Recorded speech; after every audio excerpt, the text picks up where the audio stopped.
Today on the Button Up Podcast, we have Meg Collins from StyleGirlfriend. Good morning, Meg. Welcome to the Button Up Podcast. Hey, how are you? Excellent. And I've followed StyleGirlfriend for a while, and what I love is you have a unique perspective of not being a guy in the menswear space. And I've always been so curious how that started. So, love to hear the story.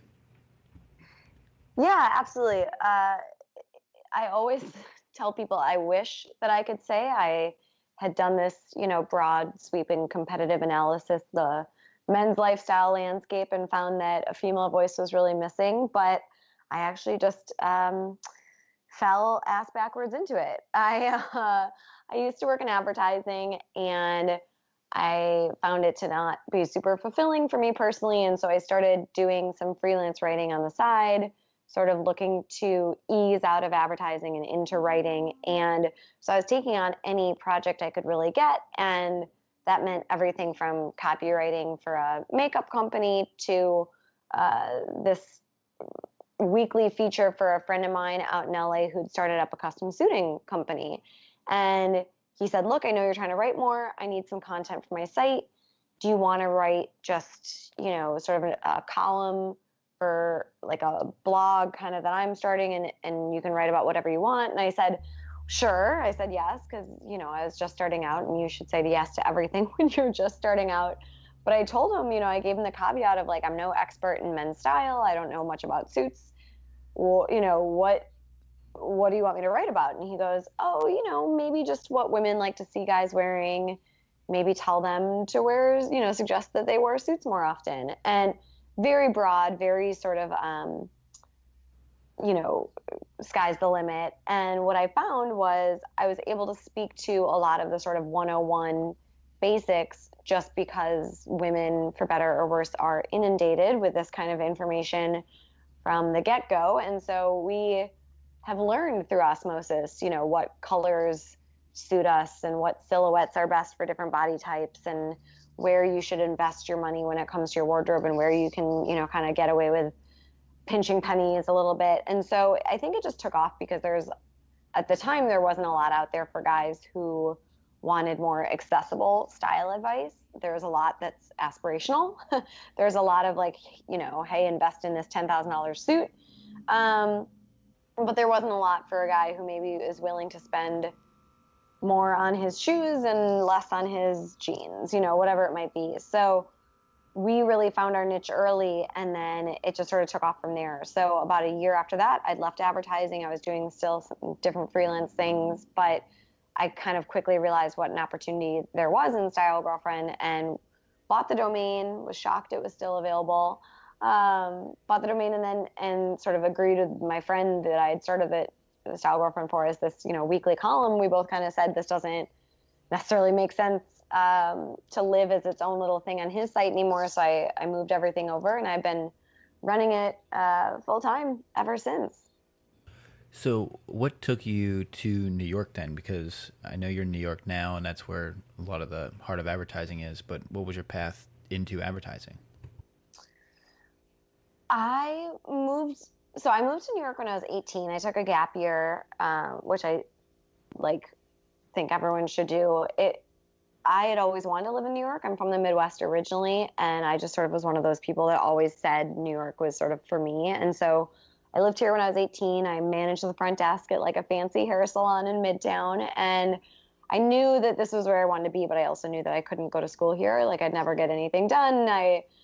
There'd be too much to do to study. And besides that, I really did want the sort of typical, like, walk across the quad to campus, it's like just that sort of, like school vibe that you think, or that I thought of when I thought of college. So I went to school in Pennsylvania. And then I've been back since graduating, not so much again for advertising, but just because New York is where I wanted to be. And, I'm lucky, like I'm flexible. I still see my family in Wisconsin a good amount. But New York is really helpful. It is helpful to be here in terms of making contacts in the business, and, working with different publishers, a lot of whom are based here. So that has been good, but I am one of those crazy people that just sort of always wanted to live in New York and is willing to put up with, the small living spaces and the noise, and I love it. So for me, I don't have a good explanation other than I just wanted to live in New York. That's for why I live here. I know. I kept track of your apartment construction. Seemed like it was as long as Oh my having a baby. gosh. Yeah, yeah. So I finally moved. Yeah, my building got bought and they were like flipping the apartments one by one. And I was still living there for most of it because my lease wasn't up. So it is one of those things where I see friends move here from other places and they are, obviously shocked at what they have to downgrade to. And I actually feel lucky because I only ever lived here and then in like, a dorm and then in crappy, off campus housing. And then I've been back here. So I never had to do the thing where I was like, but I have a house. Like I live in, some other city and I bought a house and I have a garage and I have a car. Like I never had to downsize. So for me, it doesn't feel, like I've had to give anything up. It's just because it's what I've always known. It's all overrated. What is? The house and the car and the yard. The house and the car? Okay. As a person that's repairing a driveway right now. Different lifestyle for sure. It's its own chore. So when you bought StyleGirlfriend.com, which by the way, that name has aged so well. Like I feel like sometimes because in the internet age, like Style Girlfriends has been around for a while. New websites pop up every day, and I just feel like it's still such a great name. But when you bought it, were you at the point where you went into it thinking, okay, I could do this full time, or this is a business, or was it more like I'm just taking this to the next, a baby step in the right direction? It's interesting. Like I said, I definitely didn't go into it being like, I'm so strategic. Like there's token female editors at GQ and Esquire and all of that, but like nobody's really speaking from the female perspective. Like it wasn't any of that. It was literally, this is the 10th thing that I'm taking on my plate this month to just be able to write instead of working in advertising, and I'm going to do it. And so the name came to me in a very like lucky way in that I thought of it and I was like, that's gotta be taken. Like, let me look this up. And there wasn't anything like that. The only thing that was similar is there's a company called Pure Style Girlfriends, and they are, you guys wouldn't know this, but they're like chicken cutlet type like things that you put in your bra to have more cleavage. Like I had not heard of, like I knew that as a product. I didn't know that as a company, but so those exist, but there wasn't really any overlap in like SEO or anything like that. And like, nothing in trademark.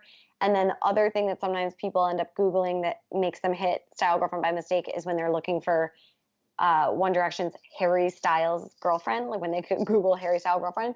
But otherwise, yeah, like the name, I agree, like it fits and it's really grown with us and it sort of allowed us to have this umbrella of being that female voice, whether it's, your best female friend or your wife or your girlfriend or your, work wife, whoever it is, like that woman who can be honest with you, but also be supportive of helping you live with style across the board and knowing that that might start with clothes, but then it kind of bleeds into other areas. So like I said, I'm shocked that I don't have like a .co or a .biz or like have to spell it in some weird way. Like I'm definitely very grateful for having lucked into the name and like locking it down early. And I don't know how many people have that anymore. Like I think that everyone has to go through such a crazy branding exercise to figure out what they want to be and call themselves and how they want to create that brand identity. It's definitely something where, like I said, I wish I could tell you that I'd done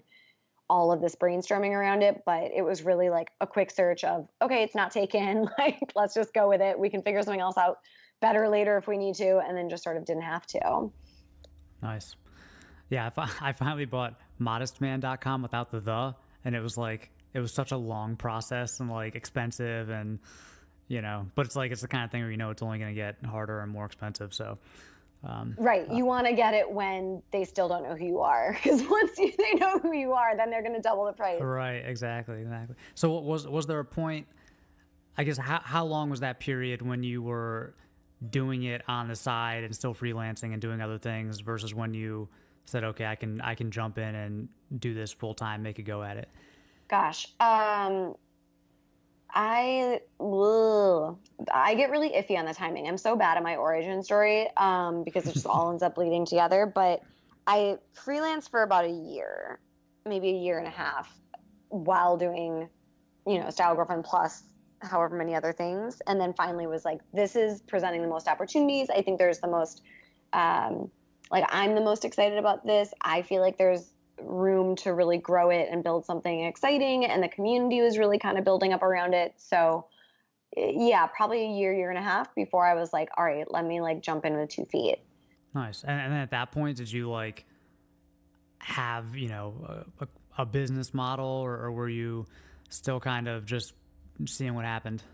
I still barely have a business model. No, I'm kidding. No, I'd never run my own company before. Like I said, I'd been working in advertising at different agencies, so I sort of had the benefit of having worked with clients, and so knowing what a deck looks like for pitching a project, or knowing what metrics were in terms of what success looks like, right, for doing brand and content partnerships or things like that. But no, I mean, I was like, I think that I can get brands to want to work with me because I'm targeting this very like desirable audience of millennial men, 25 to 34 ish, plus, who want to dress better, have the means to do it, are sort of at the point where they're deciding to, make purchases. So my business brain kicked in and was like, I think that this is something where people will want to get in front of our audience, even though right now it's small, and I still have to do a lot to grow it and kind of make it more legitimate. But yeah, from the jump, because of how our audience grew so quickly, I was like, there's potential here. But no, I mean, we've existed as a content company for this long, and then we launched the shopping service, which is still sort of like in its infancy, but we're really excited about it. So I almost feel like right now I'm launching a whole new company because we're doing this thing where we're actually selling a service to our users and our followers, which we've never done before. We've only ever provided, free content, which is this, I'm sure you guys know, like, it's a super fun concept to try to explain to your relatives at the holidays. They're like, wait, so you just like give it to them for free? And you're like, yeah, but then there's like advertisers, and then there's display, and like, it doesn't make sense to anybody. So now I'm doing this whole new thing where, again, we're selling this service, and it's, looking to convert folks who have just come every day for the past however many years and just sort of expected free content. Now it's like trying to get them to actually pay for something. Like, that's a whole new, I mean, it's a whole new world for us. So it's exciting. It's like it's so funny because it feels like a pivot, but also still doing exactly what we've always been doing. It's just more personalized now. Like, before we were giving, hey, and we still are, giving free advice of like, here's 10 scarves to buy this winter. And now it's just, okay, well, you have red hair and your, budget is this. So like, maybe this is the best scarf for you. So it's really the same thing we've always been doing. It's just that much more personalized. But yeah, I mean, I don't know about you guys, but I never saw myself as like an entrepreneur. Like, I didn't see this path for myself. So every day is, I'm learning something new. Yeah. Do you have like I mean, average, say, Wednesday for you? Is it like a routine, or is it just different every day, or how's that work? No, it's different every day. I try to pile up meetings so that I don't have to lug my computer around. Because we work out of a co-working space, so I'm like lugging my laptop around when needed. But no, there's no day that's the same, and I think I like it that way. Ask me, in a week. Yeah, it changes from day to day, but I think coming out of advertising, like, it was hard to work on like, 10 different clients, and you have to kind of switch your brain to all these different things depending on what was sort of on your plate. And with Style Girlfriend, like, even if we're working with different brands, or even if we're working on, the shopping service versus working on content, like editorial content for the site, like, I always have our same audience in mind. I'm always thinking about like the same, our same guy. And so that's sort of this like guiding light for me that's so helpful to have, like, to just not feel like I have to change gears constantly. Like, at the base of it, like, I'm still speaking to the same guy. So that's really, for me, that's really grounding. So how long after you are up and running, you do a year of freelancing or so, and then when do you start to like build a team and bring on people to help you? Because I know that's a big part of how you've interacted as long as I've followed you. Yeah, it's so funny. Like I'm if I've done anything right, it's that I'm sort of followed the like hire slow, fire fast mentality of I brought on more voices and more, contributors to the site in a way that was like, I know that I'm not going to have to edit you much because I love your writing style. You already write in a way that has a lot of personality, but is also really right for our reader. So bringing on different writers hasn't necessarily been something that was so strategic. It was more just like, oh, I love reading what you do, and you write for all these other sites that I'm already reading, and you have sort of the sensibility of like maybe it's APC jeans with an Old Navy T-shirt, and that's a great outfit. Like they have that kind of high-low sensibility down. Um, so in that way, it's been really organic bringing on writers. And then in terms of like the business side of things, that's been I have someone out in LA that helps with like brand partnerships, and that's really great. But I'm still super super involved in that. Like the idea of like I wear a lot of hats. Like I definitely do. So I don't know that there's anything that I've like fully given up yet. And I mean, I hope that will come. Like I would love to never write another tweet again, but like that's not the case right now. Like I still have my hands dipped into most like buckets of our business. So um I think for probably the first like year and a half, it was just me writing, and then it was like slowly bringing on other people to support the business in different ways from there. But it's never been something where we've been able to be like, okay, in like Q2 we're gonna hire da da da da da. Like it's more been like when we've been able to bring people on or outsource things that I can't do the best, then like that's how it's happened. So again, I'm not like I wish I could tell you that I had this great business plan when we started, but I really didn't. We've just sort of grown, um, you know, okay, like these pants don't fit anymore. Got to get new pants. Like that's really how it's been. It's not so much, we're not able to forecast as much into the future again, as much as I would like, but hopefully that'll change. I think that's what makes an entrepreneur is having the stomach to not go forward with a plan. Oh, yeah. I mean, I think that's somewhat true. I think you have to have like at least the next couple steps, at least like a dim light on them so you can see where you're going. But yes, I'm with you. I mean, it's definitely something where it's funny. I'm not by nature like a risk taker, but I keep doing all these risky things. Like at least this is what my like family and friends remind me. They're like, yeah, like you moved to New York at 18 by yourself, or like you started your business. Like, and I'm just sitting there being like, yeah, but like I, you know, I like like this is so dumb, but like I'm a Cancer, and like Cancer's like routine, and Cancer's like habits, and Cancers like to know like that they do laundry every Tuesday, and like that's how I am. But then I keep doing these things that are kind of scary and yeah, stepping off of a cliff kind of things. So I don't know. I don't know what that says about me.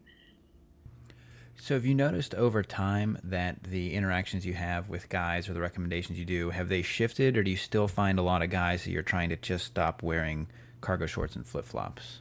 Wait, say that again. Sorry, I blanked out at cargo shorts. Have you found, so like you've been doing this now like eight or so years, like helping guys, and have you found that like the challenges back then are different than today, or is it just like you're still trying to get guys over that first hump of like stop wearing denim shorts and bad shoes? Um, that's a good question. Like we definitely still get people who are coming in sort of looking for the like intro level primer on how to dress with more style. But that said, like our audience that has been with us this long, like they've grown in their careers, like they're making more money now. Maybe they're married, maybe they're dads. Like so their style has definitely grown, and what's fun for us is being able to get to accommodate that. So we definitely like talk about style and talk about like wardrobe pieces that are maybe a little bit more expensive than we used to, but like I still love like a affordable pair of Levi's, but I might pair it with like a sweater from Mr. Porter, right? So it's definitely still a mix. But I think if anything, the more the way that guys have grown with us is that they now come to Style Girlfriend for more than clothes. Like again, we offer fashion advice, we offer on-demand shopping support, but we also are very much not shying away from the idea that like a jerk in a great fitting suit is still a jerk.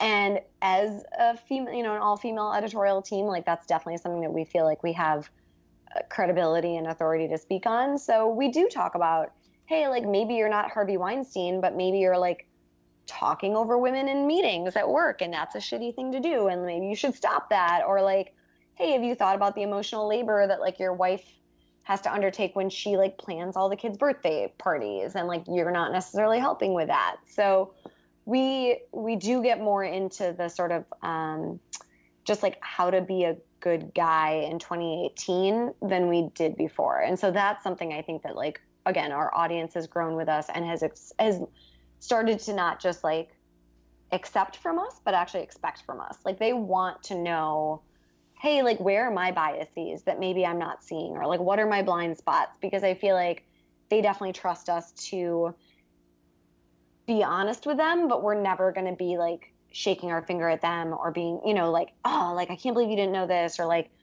how dare you, you know, be this way, or oh, you know, oh my gosh, all men are, you know, it's not that. Like they definitely they might expect a little bit of tough love on, you know, in terms of coming from our editorial arm, but it's always presented in the way that's like, look, like maybe no one has said this to you, so like we're going to be the ones to say it to you. So that's probably the biggest, I think, for me, at least when I think about like how we've grown and how our audience has grown with us. I think it's just that we're able to sort of cover everything under the umbrella of living with a style. And if people come to us first because they're like, I want a pair of jeans that fits, great. If they stick around and are like, okay, now that I've got the jeans and I'm feeling better about myself and I'm out there dating, like, how do I ask a woman on a date in 2018 when like I'm confused by sort of what the standards are? Like if we can sort of be navigating that for them, then that's great. That's a good point. And clearly it's needed as an indicator the past 18 months or so. So like the graduated version of Style Girlfriend then, since you wouldn't really go Style Wife, would be like Style Mistress. No, I don't know about that. I don't know. Yeah, that's a good question though. I mean, we've been asked for maybe not like Style Wife, but like we've definitely been asked for like home decor girlfriend, or like in the kitchen girlfriend. Like we definitely have been asked for different kinds of support. Like, hey, like can you help with this and that? And we do a little bit of home stuff. We do a little bit of travel stuff because again, like there is something to be said for being able to cook yourself a meal rather than have to, you know, stop at Chipotle on your way home. There's something to be said for staying at like a cool boutique hotel, you know, in a hip neighborhood rather than like the Hilton by the airport. Like there's, again, living with style is so much more than just clothes. So we do kind of touch on other areas, but we don't, I don't aspire to us doing everything, you know, like I don't think that that's realistic, at least right now. And like beyond that, I have my own areas of interest, and selfishly, like I kind of want to talk about the stuff that I'm more passionate about. So yeah, I don't know. I don't know about Style Mistress. Yeah, it is really interesting if you look at like the comment section on your site, and you guys seem to get a lot of engagement in the comments. I'll see some of the same people that have been around for years, you know, which is pretty neat.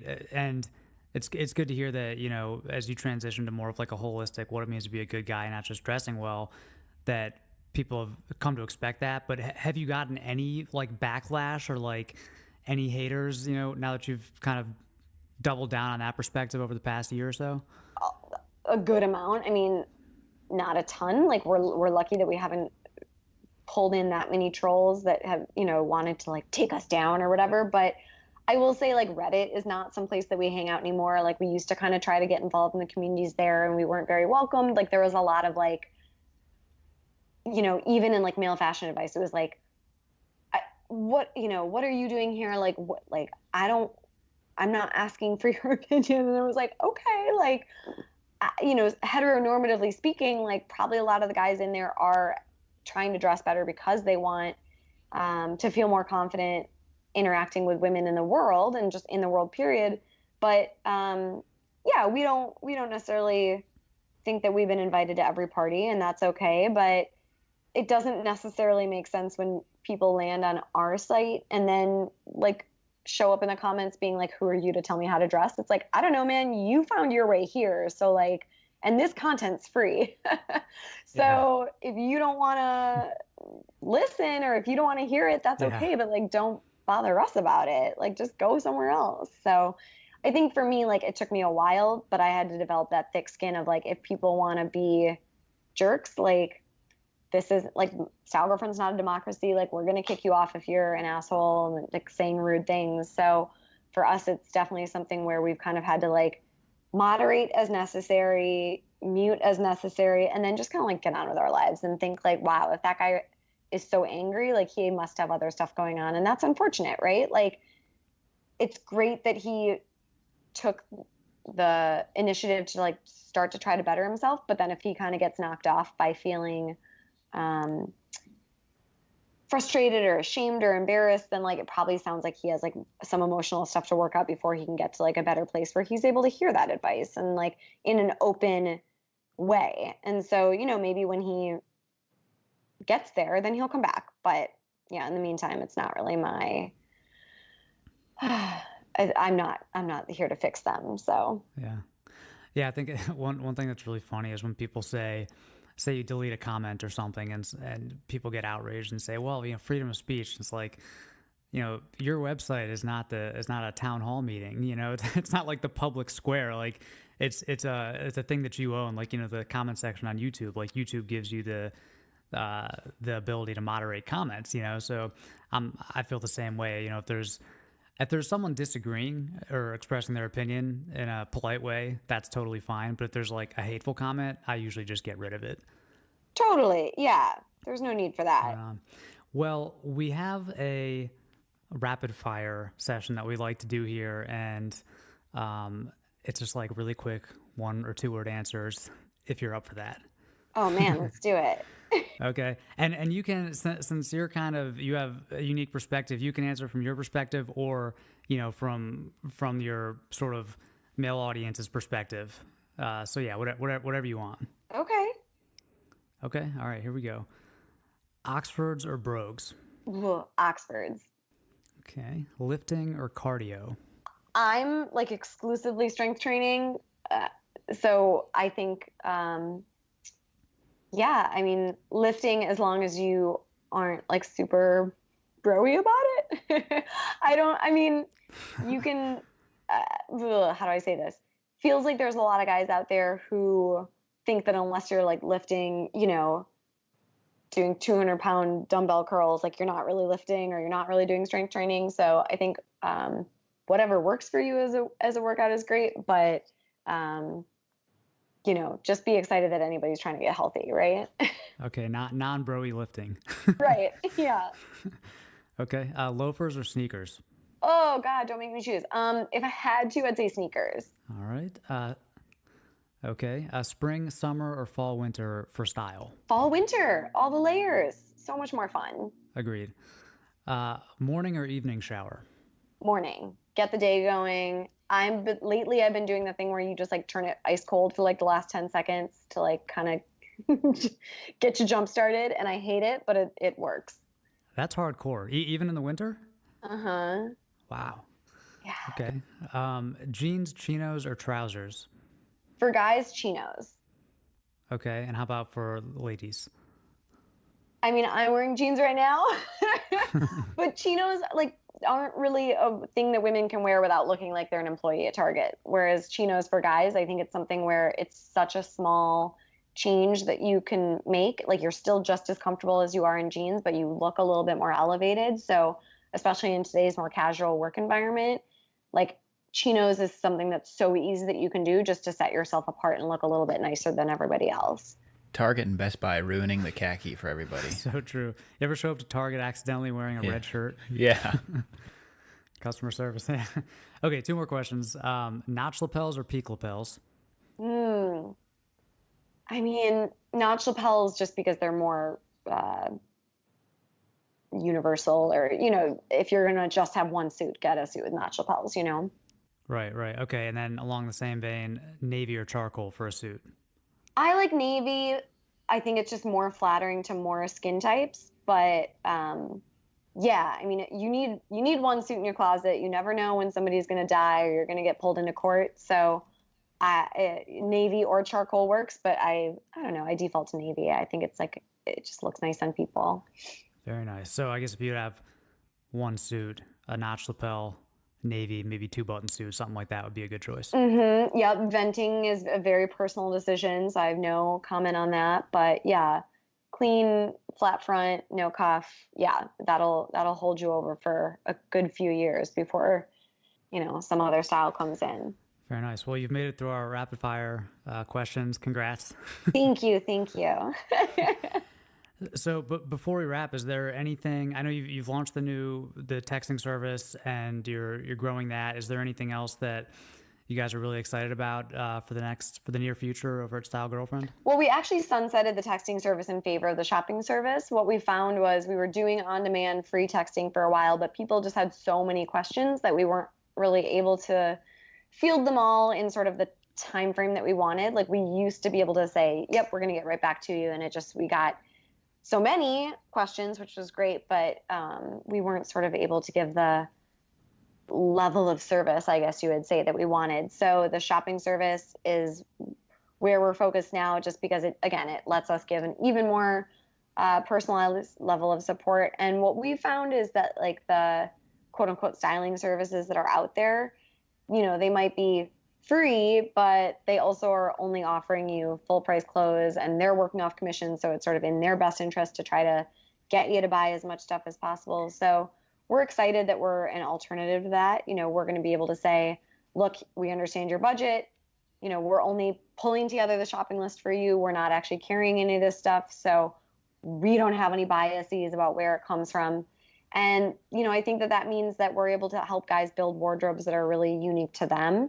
And yeah, I mean, it's kind of only going to grow from there. So we're never going to give up the editorial side. Like you're always going to be able to come to Style Girlfriend and find content, hopefully for what you're looking for, right? Whether that's like the fall layers you need or the winter boots that you need, or, how to put together a look for a, summer wedding with a weird dress code. But yeah, we're excited about the shopping service and we're excited to be able to kind of like work with guys more directly that, like you said, have maybe always just kind of been like hanging out in the comments or, reading us from afar. Like we're excited to be able to get more and more in touch with them. So it's great. It's exciting. So that's what 2019 has on the horizon. Very cool. Well, yeah, guys, you can go to stylegirlfriend.com, check out the shopping service, check out the Undressed podcast. And we're excited to see what's in store for Style Girlfriend 2019. And thanks for coming on the show. I love it. Thank you guys so much for having me. Thank you for listening to the Buttoned Up Podcast, a collaboration between John Shanahan of The Cavalier and Brock McGough of Modest Man, and we will see you next week.